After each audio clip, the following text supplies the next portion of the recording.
राम राम दोस्तों, हमारे YouTube channel में आपका स्वागत है।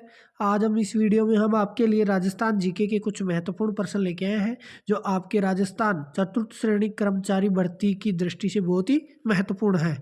और जिसने अभी तक चैनल को सब्सक्राइब नहीं किया है, चैनल को सब्सक्राइब कर दीजिए और वीडियो को लाइक नहीं किया है तो वीडियो को लाइक भी कर दीजिए।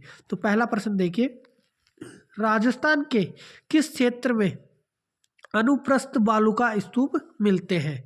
तो ऑप्शन है बीकानेर जिले के पुंगल या पूगल के चारों ओर, लूणी बेसिन के पश्चिमी भाग में, जैसलमेर जिले के रामगढ़ क्षेत्र में, अजमेर जिले में पुष्कर के चारों ओर। तो इसका सही आंसर कौन सा हो जाएगा? ए ऑप्शन, एक नंबर का। बीकानेर जिले के जो पुंगल या उसे पूगल के जो चारों ओर है वहां पर अनुप्रस्थ बालू का स्तूप मिलते हैं राजस्थान में। ठीक है, अगला प्रश्न देखो, बोराट का पठार कहाँ अवस्थित है? जो बोराट का पठार है वह राजस्थान में कहाँ पर स्थित है? तो ऑप्शन है उदयपुर के उत्तर पश्चिम में कुंभलगढ़ गोगुंदा तक, पूर्वी दिल्ली से जयपुर तक, आमेर से नाहरगढ़ तक और जोधपुर से उत्तरी अजमेर तक। तो इसका सही आंसर कौन सा हो जाएगा? एक नंबर। बोराट का पठार कहाँ पर स्थित है? उदयपुर से उत्तर पश्चिमी में कुंभलगढ़ गोगुंदा तक। ठीक है, अगला प्रश्न देखो, राजस्थान में छप्पन का मैदान किस नदी के बेसिन में स्थित है?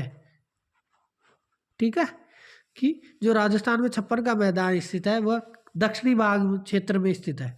यह तो सभी को पता होगा, लेकिन वह किस नदी के बेसिन में स्थित है? तो ऑप्शन है माही नदी, चंबल नदी, बनास नदी और लूणी नदी। तो इसका सही आंसर कौन सा हो जाएगा? ए ऑप्शन, एक नंबर का ऑप्शन हो जाएगा सही, कि छप्पन का मैदान माही नदी बेसिन में स्थित है। अगला प्रश्न देखो, राजस्थान में औसत वार्षिक वर्षा में सर्वाधिक परिवर्तनशीलता आलेखित करने वाले जो जिले हैं वह कौन से हैं? जहां सर्वाधिक परिवर्तनशीलता पाई जाती है वह जिले कौन से हैं? तो ऑप्शन है अलवर भरतपुर, अजमेर टोंक, जैसलमेर बाड़मेर, बांसवाड़ा और डूंगरपुर। तो इसका सही आंसर कौन सा हो जाएगा? 3 नंबर, जैसलमेर और बाड़मेर, जो राजस्थान में सर्वाधिक औसत वार्षिक में सर्वाधिक परिवर्तनशीलता पाई जाती है। अगला प्रश्न देखो, चंबल नदी राजस्थान में निम्न में से किन जिलों की सीमा बनाती है? जो चंबल नदी है तो वह राजस्थान के किन जिलों की आपसी सीमा बनाती है? तो ऑप्शन है कोटा और बारां की, बारां और झालावाड़ की, कोटा और सवाई माधोपुर की, सवाई माधोपुर और टोंक की। तो इसका सही आंसर कौन सा हो जाएगा?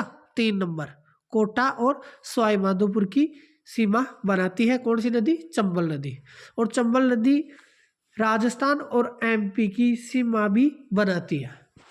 ये भी आपको ध्यान में रखना, अगर जिला पूछकर राज्य पूछता है तो राजस्थान मध्य प्रदेश की सीमा बनाती है चंबल नदी।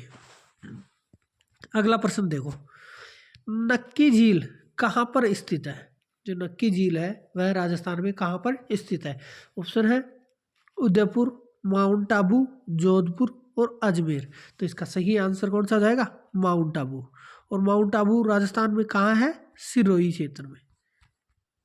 ठीक है, यदि यहाँ पर माउंट आबू की जगह सिरोही आए तो आपको सिरोही भी कर देना, कंफ्यूज नहीं होना है, क्योंकि सिरोही जिला है और माउंट आबू एक स्थान का नाम है जहाँ पर नक्की झील स्थित है।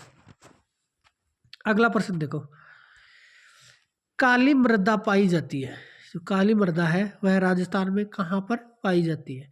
तो ये तो सभी को पता होगा कि यह दक्षिण पूर्वी क्षेत्र में पाई जाती है काली मृदा।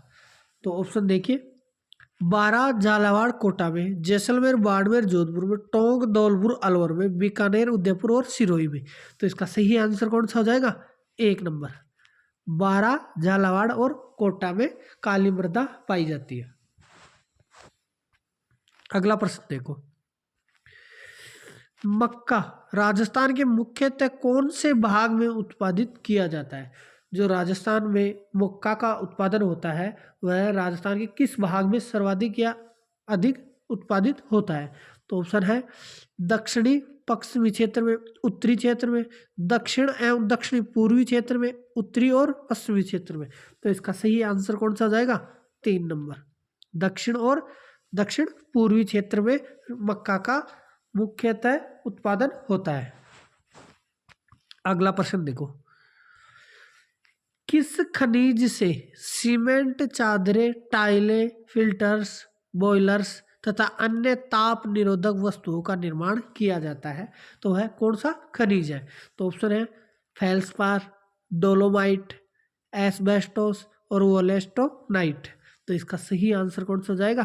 3 नंबर। किससे बनती है? एस्बेस्टोस। और यह राजस्थान में इसका प्रथम स्थान है। एस्बेस्टोस भारत में सर्वाधिक किस राज्य में स्थित है? तो वह है राजस्थान में। ठीक है, ये भी आपको ध्यान में रखना है। अगला प्रश्न है, गंगानगर शुगर मिल्स लिमिटेड ने चुकंदर से चीनी बनाना कब प्रारंभ किया था? गंगानगर शुगर मिल है, उसने चुकंदर से चीनी बनाना कब से प्रारंभ किया था? तो ऑप्शन है 1968 से, 1967 से, 1963 से, 1969 से। तो इसका सही आंसर हो जाएगा 1 नंबर, 1968 से चुकंदर से चीनी बनाना प्रारंभ किया था। अगला प्रश्न देखो, पुरा स्थल आहड़ से प्राचीन, जो आहड़ से प्राप्त प्राचीन अवशेष संबंधित है वह किस युग से संबंधित है? कहाँ पर? आहड़ से। तो ऑप्शन है लोहा युग से, ताम्रपाषाण युग से, पुरापाषाण युग से और कांस्य युग से। तो इसका सही आंसर कौन सा हो जाएगा? 2 नंबर, ताम्रपाषाण युग से यहाँ पर अवशेष मिले थे आहड़ सभ्यता में। अगला प्रश्न देखो, निम्न में से किस इतिहासकार ने राजपूतों को सीथियन जाति के वंशज माना था? जो राजपूत, राजस्थान में राजपूतों को सीथियन जाति के वंशज माना था, तो वह किस इतिहासकार ने माना था? तो ऑप्शन है CM वेद ने, कर्नल जेम्स टॉड ने, गोपीनाथ शर्मा ने और कनिंघम ने। तो इसका सही आंसर हो जाएगा कर्नल जेम्स टॉड, 2 नंबर। इसने राजपूतों को सीथियन जाति का वंशज माना था। अगला प्रश्न है, उदय सिंह ने के साथ चित्तौड़गढ़ छोड़ने पर पन्नाधाय को किस स्थान पर आश्रय मिला था?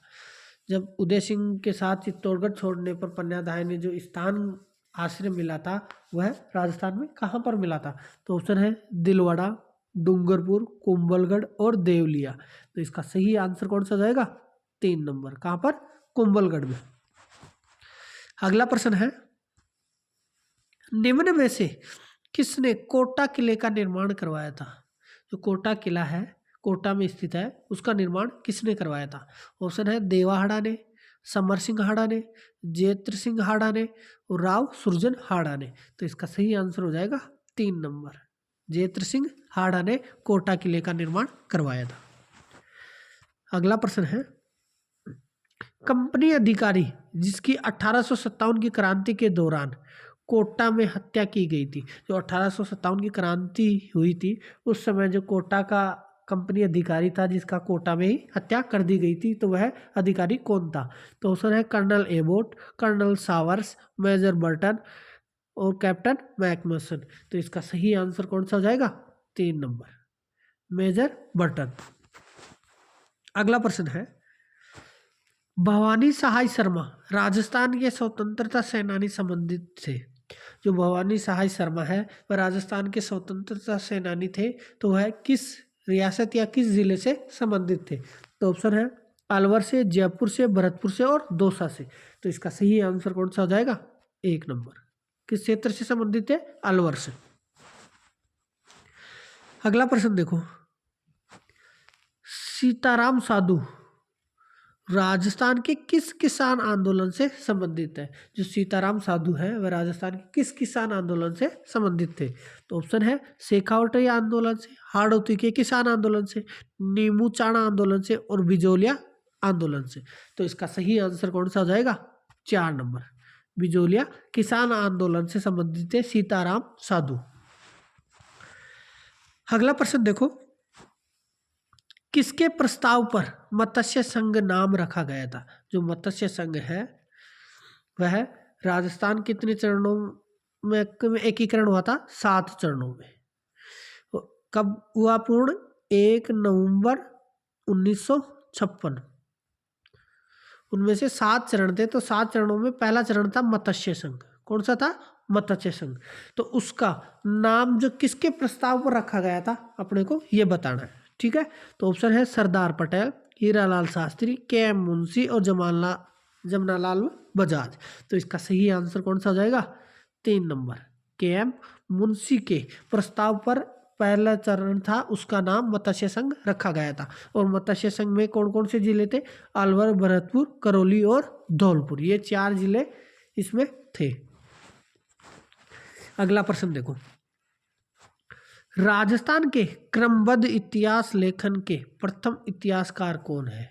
जो राजस्थान का क्रमबद्ध इतिहास लेखन में के प्रथम इतिहासकार कौन है ये बताना है। और वैसे इतिहासकार का जनक तो किसे कहा जाता है? कर्नल जेम्स टोड को। लेकिन ये क्रमबद्ध इतिहास लेखन के इतिहासकार पूछ रहा है तो वो बताना पड़ेगा। तो ऑप्शन है colonel James Tod, Muhnot Nainsi, Suryamal Mishran और बांकीदास। तो इसका सही आंसर हो जाएगा 2 नंबर, मोहनतो नैन्सी।